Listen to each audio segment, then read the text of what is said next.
네, 우리 모든 청년들을 환영하며 축복합니다. 우리 옆에 있는 지체들과 앞뒤 좌우에 있는 지체들과 함께 인사 나눌까요? 함께함이 기쁨입니다.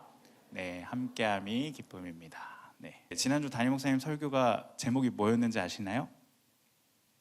네, 혹시 1, 2, 3부 들으신 분 없으세요? 지난주에? 네, 지난주에 성전 리모델링이었어요, 제목이. 근데 이 리모델링이라는 말에 제가 이렇게 꽂혀가지고 이게 그냥 당근에 처분하는 것보다는 정말 우리의 심령이, 우리의 자아가 리모델링 되는 것 같은 삶을 살아야 될 텐데, 우리가 새 사람이라면 그런 마음이 들어서 시리즈 속의 시리즈 설교예요. 우리 에베소서 지금 시리즈 하고 있는데 그 에베소서 시리즈의 시리즈로서 우리의 영적 리모델링 시리즈로 우리의 자아를, 우리의 삶의 모습을, 우리의 행동을 어떻게 하면 주님께서 우리에게 허락하신 새 사람으로 바꾸어 갈 수 있을까를 이 말씀들을 통해서 한번 고민해 보는 시간이 되기를 바랍니다. 우리의 뼈대가 썩고 곰팡이가 핀 집에는요, 아무리 수백만 원짜리 예쁜 실크 벽지 붙이고 아무리 비싼 등을 달아봐야 그것은 썩은 집이에요. 그리고 기초도 마찬가지죠. 여러분, 모래 위에 아무리 번듯한 집을 지었다 한들 어느 순간 파도가 치고 그 모래가 쓸려 나가면 집은 무너지게 되어 있어요. 로마서 12장 2절에 그래서 우리에게 바울은 이렇게 다시 한번 권면하거든요. 너희는 이 세대를 본받지 말고 오직 마음을 새롭게 함으로 변화를 받아. 세상을 본받지 말고 주님으로 말미암아 우리의 마음을 바꾸라라고 바울은 명령하고 있다는 것이죠.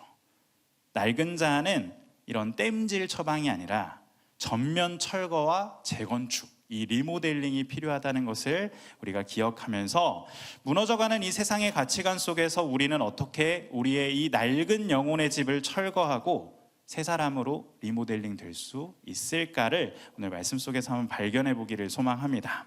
우리의 영혼의 낡은 집을 어떻게 새 사람으로 우리는 리모델링 할 수 있을까요? 분명 내가 이 옛사람을 빨리 벗어버리고 새 사람을 입어야 하는데 내 이 낡은 집, 이 낡은 옛사람을 어떻게 새 사람으로 리모델링 할 수 있을까? 오늘 성경에서는 첫 번째로 허무함과 방탕으로 지어진 우리의 부실한 기초를 전면 철거해야 한다라고 말씀해주고 있습니다. 여러분, 그냥 부분 철거 아닙니다. 전면 철거해야 한다라고 분명히 말씀하고 있습니다. 오늘 본문의 17절 하반절에 보시면요, 이렇게 기록되어 있죠. 우리 같이 한번 읽어볼까요? 시작. 이제부터 너희는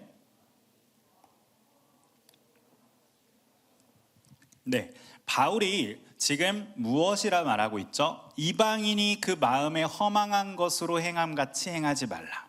당시의 이스라엘 백성들 그리고 유대인들은요, 이방인들이 살아가는 삶의 행동 방식이 모두 잘못되었다라고 얘기하고 살아갔어요. 물론 그들이 율법 안에 있었기 때문에 그런 모습이 있었겠지만 이방인들에게, 즉 이방인으로 대표되는 유대인이 아닌 다른 사람들이 당시에 살아갔던 생활상을 보면 그도 그럴 법합니다.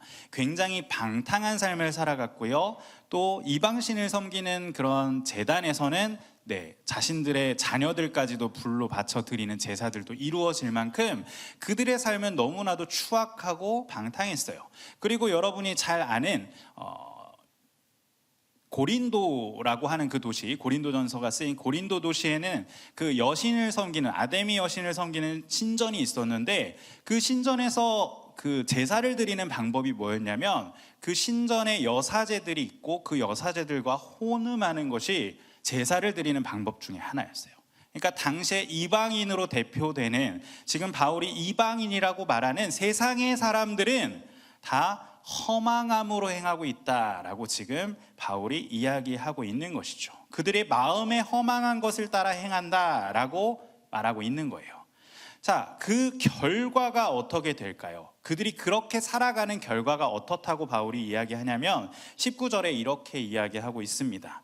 감각 없는 자가 되어 자신을 방탕에 방임하여 더러운 것을 욕심으로 행하되 라고 이야기해요. 여러분, 모래와 같은 그 허망한 것 위에다가 무엇인가를 쌓아 올린다 한들 뭐가 이루어지는 것은 없죠. 여러분, 그 바닷가 가서 우리 해변에서 이렇게 노시다 보면 모래성 막 쌓잖아요. 근데 파도가 치면 어떻게 돼요? 모래성이 와르르 다시 무너집니다. 그 앞에 파도가 치는 그 앞에 모래성을 계속 쌓는다고 해도 결국엔 파도가 다시 치면 모래성이 무너져 버리죠. 세상의 것들이 바로 이것과 같다는 거예요. 허망하다라는 것이죠. 그런데 이 허망한 것들의 이방인들, 세상 사람들이 마음이 뺏겨서 그것을 따라 살아가는데, 그렇게 살아가다 보니 어떻게 돼요? 감각이 없는 자처럼 된대요. 여기서 쓰인 이 감각 없다라는 이 원어적 의미는요, 굳은 살이 박혀서 느낌이 없는 그런 의미예요. 그런 뜻을 가지고 있어요. 여러분, 굳은 살 박히신 분들은 거기에 무슨 가시나 이런 바늘 같은 거 찔려도 전혀 아프지 않은 것처럼 감각이 무뎌지잖아요.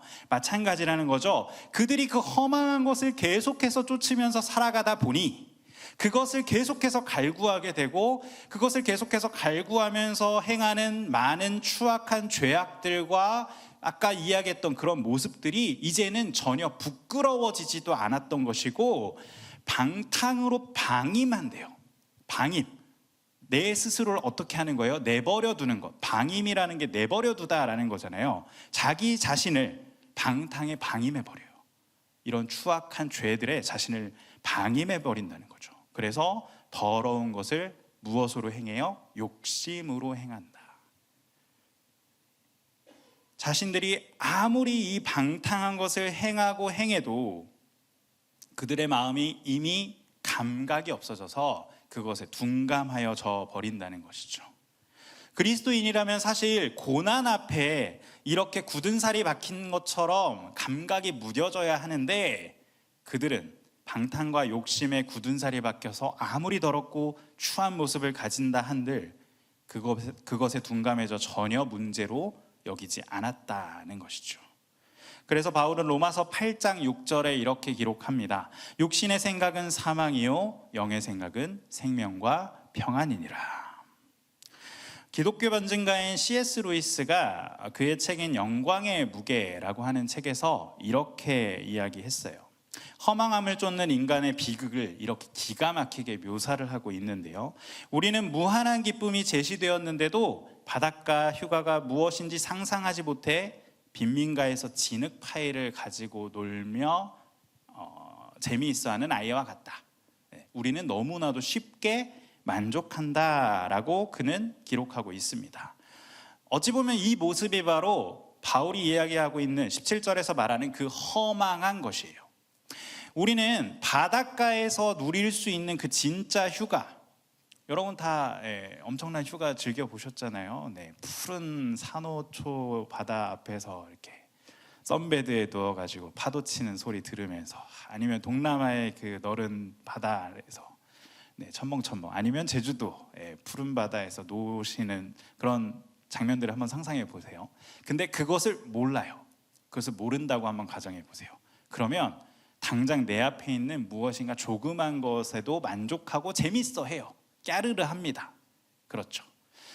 마치 이런 모습과 같다는 거예요. 하나님께서는 우리를 위해서 엄청난 휴가, 하나님의 영광을 준비해 두고 계시는데, 사람들은, 인간들은 영원하지 않은 쾌락 혹은 남들의 인정, 그리고 도파민, 잠시 잠깐의 그 쾌락을 충족해주는 그 도파민에 만족해 버린다는 거죠. 그래서 그것을 마치 진흙파이처럼 가지고 놀면서 더러워지는 것도 모른 채 그것으로 그냥 재미를 느끼고 만다는 거예요. 그냥 그것으로 만족해 버리고 끝난다는 것이죠. 그 진흙파이를 내 인생의 기초로 삼기 위해 고군분투하며 살아가고 있다는 거예요.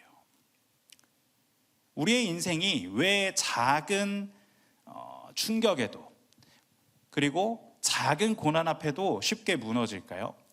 요한일서 2장 16절에는 이렇게 말해요. 이는 세상에 있는 모든 것이 육신의 정욕과 안목의 정욕과 이생의 자랑이니 다 아버지께로부터 온 것이 아니요 세상으로부터 온 것이라. 우리가 우리의 삶의 기초를 주님께로부터 온 것이 아닌 세상에 두고 있기 때문에 우리는 너무나도 쉽게 넘어진다는 것이죠. 우리가 쉽게 넘어질 수밖에 없는 이유가 무엇과 무엇과 무엇? 육신의 정욕, 안목의 정욕, 이생의 자랑, 이 진흙탕같이 썩은 기둥으로 이 세상에 썩어질 것들로 내 인생을 떠받치고 있기 때문에 우리는 쉽게 넘어진다는 거예요. 쉽게 쓰러져 버린다는 것이죠. 세상에서 온 것, 결국은 썩어져 버릴 것들로 우리의 삶을 지탱하고 있다면, 사람들의 좋아요와 세상의 쾌락에 기대어 부실한 기둥으로 여러분의 삶을 지탱하고 있다면 이것은 결국 무너져 버릴 수밖에 없습니다. 여러분, 그래서 우리는 이 썩어져 버릴 것들을 내 삶의 기초로 두고 있다면, 기둥으로 지금 세워두고 있다면 반드시 여러분이 이 모든 것을 철거해 버려야 하는 겁니다. 근데 이런 두려움이 생길 수 있어요. 내가 이제까지 붙잡고 살아왔던 게 이건데 이거 다 그냥 놓아버리면, 이거 다 철거해버리면 내 인생 무너지는 거 아닙니까? 맞아요. 무너질 수 있습니다. 여러분의 이전 삶이 무너질 수 있어요. 그런데 여러분, 무너져야 합니다. 어차피 썩은 기둥으로 세워놨던 집이라면 여러분, 그 모든 것들은 다 무너져야 하고 전면적으로 다시 여러분의 마음의 집을 지어가야 된다는 것이죠. 그 모든 것을 전면적으로 철거하지 않고는 여러분의 영혼의 집을 새 사람이라는 모습으로 제대로 지어갈 수 없습니다. 그래서 우리는 헛된 세상의 이 진흙 파이를 버리고 육신의 정욕이라고 하는 이 썩은 기둥을 철거해야 되는 것이죠. 허무하고 방탕한 진흙탕에서 우리가 신나게 놀고 있을 때는 그냥 이 진흙 파이로만 만족하게 될 수밖에 없을 거예요. 하지만 그것은 더 큰 행복을 깨닫지 못하게 하는 썩은 기둥임을 기억하면서 내 삶을 지탱하고 있던 그 썩은 기둥들을 다 철거해버리고 내 육신의 정욕들을 당근마켓에 내어놓듯 기꺼이 다 내어놓을 수 있는 우리 청년들이 되기를 소망합니다. 두 번째로, 무너져가는 세상 속에서 우리가 새 사람으로 리모델링 하려면 어떻게 해야 할까요? 세상의 가짜 설계도를 버리고 그리스도의 진리로 뼈대를 세워나가야 합니다. 세상이 우리에게 계속해서 제시하는 가짜 설계도를 버리고 그리스도의 진리라고 하는 이 십자가로 우리의 삶의 뼈대를 세워나가야 한다는 것이죠. 오늘 본문의 20절 말씀을 보시면 바울이 이렇게 지금 외치고 있어요. 오직 너희는 그리스도를 그같이 배우지 아니하였느니라. 하나님께서 우리가 옛사람을 버리고 새사람을 살아가는 방법에 대해서 우리의 영혼이 리모델링 되는 데에 있어서 가르쳐 주신 방법이 분명 있다는 거죠. 나는 그렇게 말하지 않았어, 나는 그렇게 가르치지 않았어 라고 말씀해 주고 계신 거예요. 위에 말했던 것처럼 우리가 썩은 기둥을 세우고 세상의 정욕과 육신의 만족으로 살아가는 것, 우리의 마음을 채워가는 것이 새 사람, 그리스도를 입고 새 사람 된 사람이 행할 것이 결코 아니라는 것이죠. 그럼 왜 지금 우리가 이렇게 되었을까? 지금 왜 우리가 이렇게 썩은 기둥들을 막 세우고 살아가고 있었을까? 보통 인테리어를 한번 해보신 분들은 퍼뜩 이해가 되실 텐데요. 인테리어를 시작하기 전에 보통 인테리어 사업소에서 무엇을 들고 올까요? 네, 도면을 들고 옵니다. 설계 도면. 네, 우리 개업을 하신 분들이나 이렇게 가게를 지금 창업하신 분들 너무 잘 알 거예요. 도면을 딱 가지고 와서 여기엔 뭐가 들어가고요, 여기엔 뭐가 설치될 거고요, 여기엔 가벽을 세울 거예요 라고 해서 그 도면을 갖고 옵니다. 설계도를 갖고 온다는 것이죠. 이렇게 펼쳐놓고 그 설계도를 이야기하면서 이것이 어떻게 세워질지를 설명해 준단 말이에요. 물론 이 설계도가 현장에서 100% 발휘되는 것은 제가 본 적이 없어요. 네, 설계도가 그래도 꼼꼼할수록 완성도의 품질이 잘 나온다고는 이야기하는데요. 성경에서는 우리의 설계도, 우리가 세워갈 이 성전으로서의 우리의 삶을 어디에 기초에 두라라고 말하냐면 고린도전서 3장 11절에 분명히 우리의 기초가 어디에 세워져야 하는지, 우리의 설계도가 어디 위에 서야 되는지를 이야기해주고 있습니다. 고린도전서 3장 11절 우리 같이 한번 읽어볼까요? 시작. 이 닦아둔 것, 예수 그리스도라. 아멘. 성경에서 우리에게 말하는 우리의 새 사람을 세워갈 기초는 무엇이라고 말해요? 그리스도, 예수 그리스도라고 말하고 있습니다.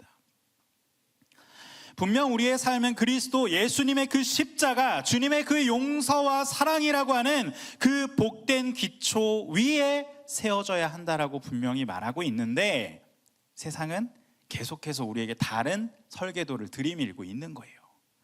자, 이대로 해야 합니다. 자, 이 설계도대로 여러분의 인생을 이끌어 간다면 여러분은 남들 부럽지 않은 삶을 살아갈 수 있을 거예요 라고 하면서 여러분의 삶을 계속해서 속이려 듭니다. 여러분에게 계속해서 거짓, 가짜 설계도를 들이밀고 이것이 영원하다고, 이것이 여러분의 삶을 끝까지 책임져 줄 거라고 그렇게 이야기한다는 거죠.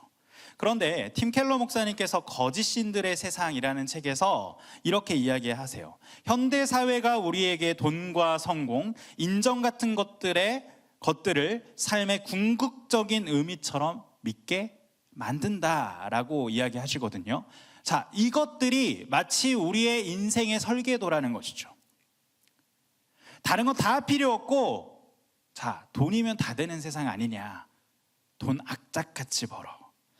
악착같이 긁어 모으면 너의 인생이라는 집이 아주 번듯하게 세워질 거야. 멋지게 세워질 거야 라고 그렇게 세상에서는 여러분에게 이야기할 거예요. 자, 여러분의 연봉이 여러분의 가치입니다. 여러분이 얼마의 연봉을 받는가가 여러분의 가치를 결정합니다. 그러니까 여러분의 몸값을 계속해서 열심히 올리십시오 라고 세상은 우리에게 그 세상의 설계도를 들이민다는 것이죠. 성공하고 인정받으면, 남들보다 좋은 스펙을 쌓으면 무시받지 않고 칭찬과 명성을 드높일 수 있습니다.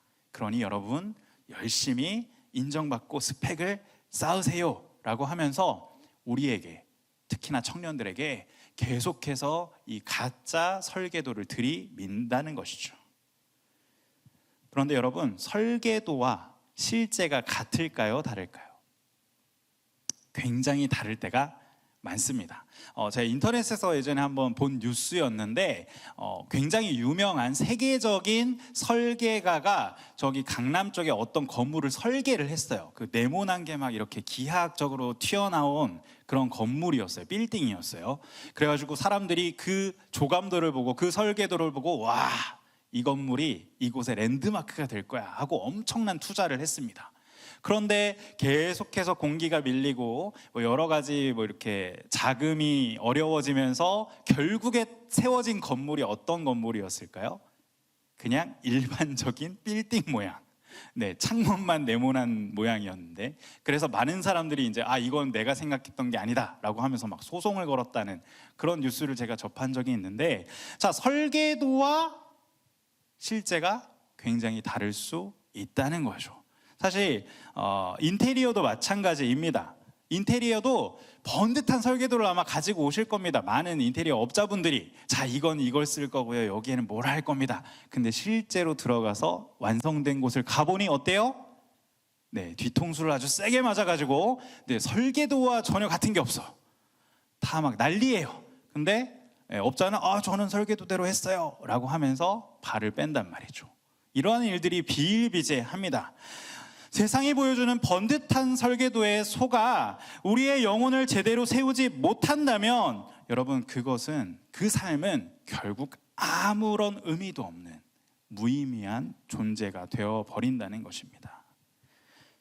가짜 설계도에 매달리면 겉은 번지르르해 보여도 결국 기초가 제대로 없기에 언제 무너져도 이상하지 않은 거예요.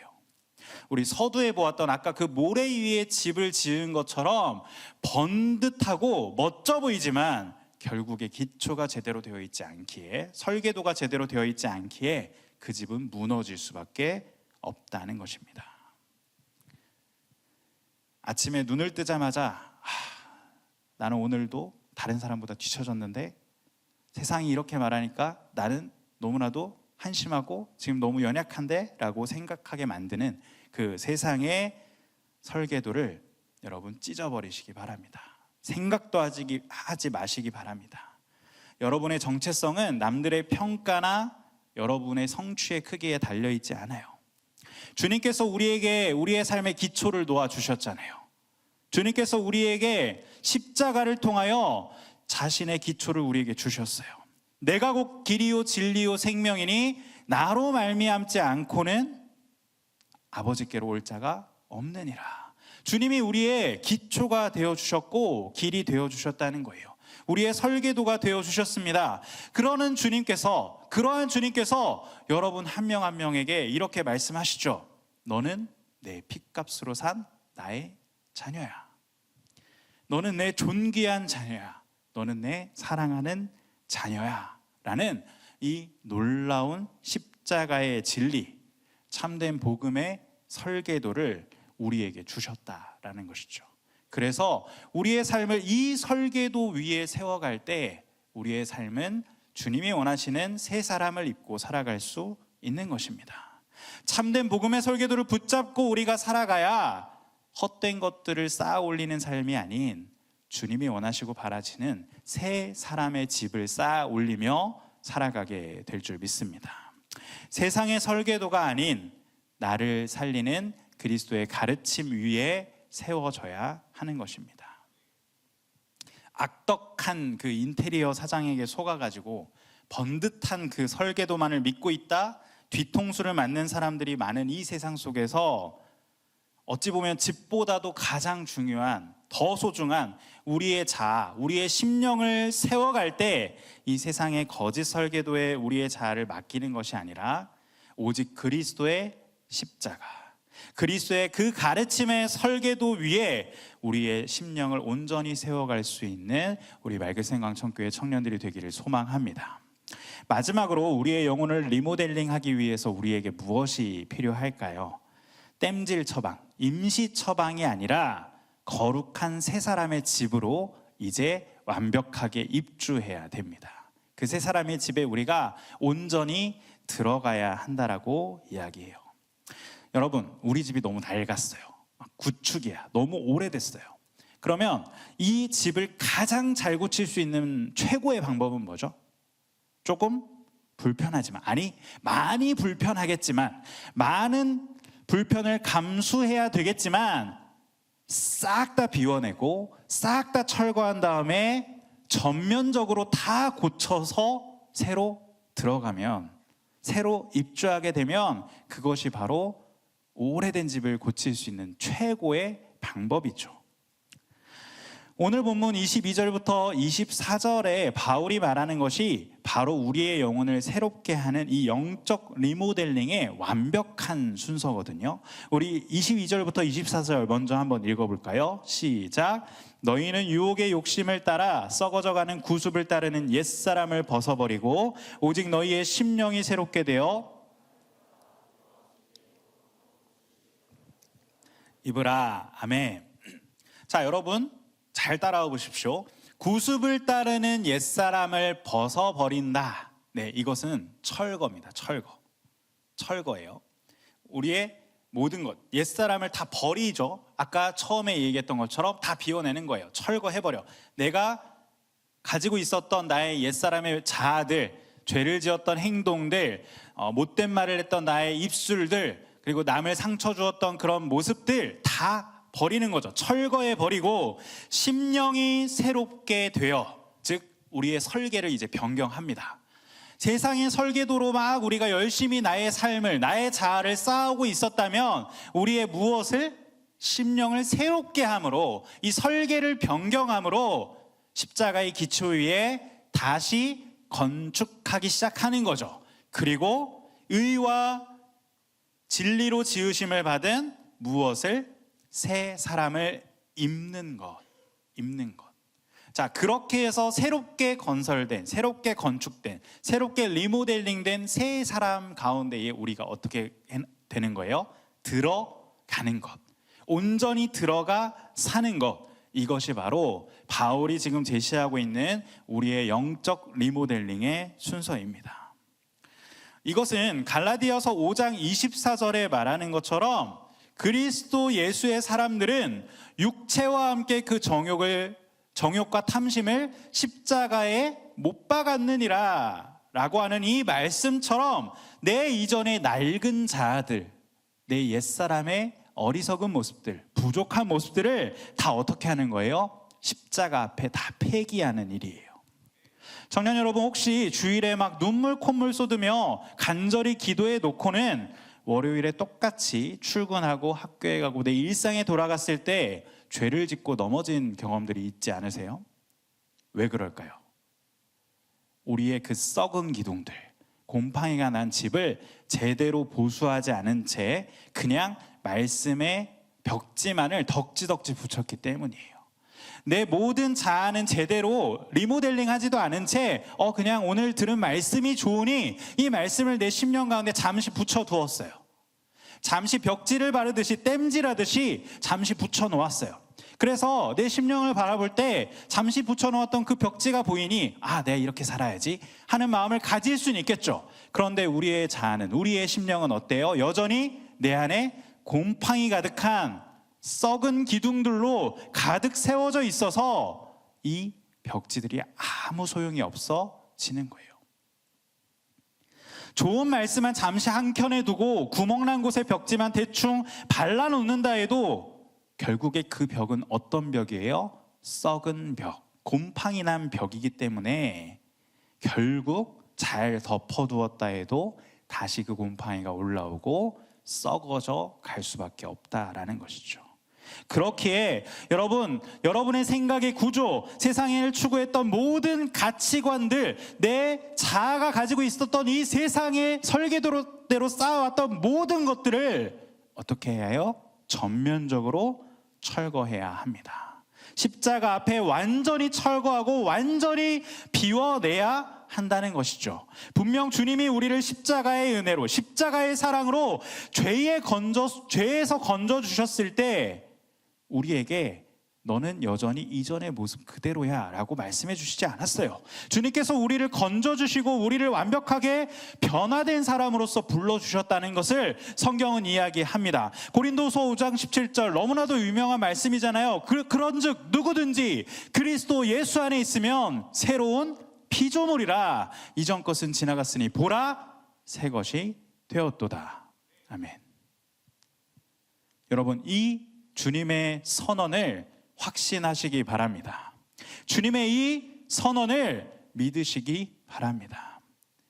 내 이 낡은 자아, 이 곰팡이 나고 썩어진 낡은 자아는 마치 당근마켓에 미련 없이 넘겨버리는 것처럼 다 내어버리기를 바랍니다. 모든 내 자아에 있던 헛된 것, 쓸데없는 것, 세상의 것들을 붙잡았던 그 모든 것들을 다 덜어버리고 그걸 버려놓은 폐허는 여러분 다시 뒤돌아보지도 마세요. 그리고 새롭게 비워낸 내 마음 가운데 주님께서 기초를 삼게 하신 십자가의 은혜, 놀라운 십자가의 사랑을 힘입어 주님의 그 가르침 아래, 주님의 그 설계도 아래 여러분의 자아를 다시 세워갈 수 있기를 바랍니다. 여러분의 낡은 자아는 완벽히 철거하고 거룩한 새 사람의 집으로 입주해야 합니다. 성령께서 여러분에게 새롭게 지어주신 거룩한 이 새 사람의 집, 멋지고 새롭게 리모델링 해주신 그 새 집에 기쁨으로 입주하여 깨끗한 주님의 집 가운데 거하고 주님이 원하시는 대로 놀라운 새 사람의 모습으로 살아갈 수 있는 저와 여러분이 될 수 있기를 간절히 소망합니다. 사랑하는 청년 여러분, 지금 여러분의 영혼의 집은 안전하십니까? 아니면 세상에 비바람이 불고 또 세상의 유혹이라고 하는 많은 파도가 칠 때마다 덜컹거리고 언제 무너질지 모르는 그 썩은 기둥에 의지하여 살고 계십니까? 고장난 핸드폰을 새 핸드폰과 같이 들고 다니는 것처럼 내 삶의 양쪽 주머니에 예수님의 새 사람과 낡은 옛사람을 동시에 넣고 다니며 겉으로 경건한 척, 주일에만 경건한 척, 주일에만 새 자아를 잠시 꺼내서 살아가는 척, 내 썩은 자아 속에 새로운 벽지만을 덕지덕지 붙인 채 살아가고 있는 이러한 이중 생활은 이제 그만해야 되지 않을까요? 그래서 오늘 우리는 이 말씀 속에서 다시 한번 되새겨 보아야 합니다. 이 허망한 세상의 잔재를 우리가 남김없이 다 무너뜨리고 복음의 견고한 반석 위에, 이 십자가의 견고한 반석 위에 내 영혼의 뼈대를 다시 세워 주님이 우리에게 허락하신, 약속하신, 아니 이미 이루어 주신 거룩한 새 피조물로 온전히 거듭나는 우리 청년들이 되기를 바랍니다. 오늘 이 시간 내 영혼을 마비시키는, 내 영혼의 감각을 마비시키는 세상의 진흙파이 같은 헛된 목표와 욕망들, 남들과 비교하며 쌓아 올린 그 썩은 기둥과도 같은 바벨탑들을 철저하게 무너뜨리는 시간이 되기를 바랍니다. 낡고 부패한 나의 옛자를 당근마켓에 팔아치우듯 다 넘겨버리고 십자가 앞에 모두 내어놓고 나의 영적인 전면 철거를 시도해보는 오늘 이 시간이 되기를 소망합니다. 내 영혼을 갉아먹는 그 옛사람의 썩은 기둥들을 다 제거하고 십자가의 진리로 다시 뼈대를 세워 거룩한 새 사람으로 거듭날 수 있는 우리 모든 맑은 생광천교회 청년들이 되기를 주님의 이름으로 축복을 드립니다.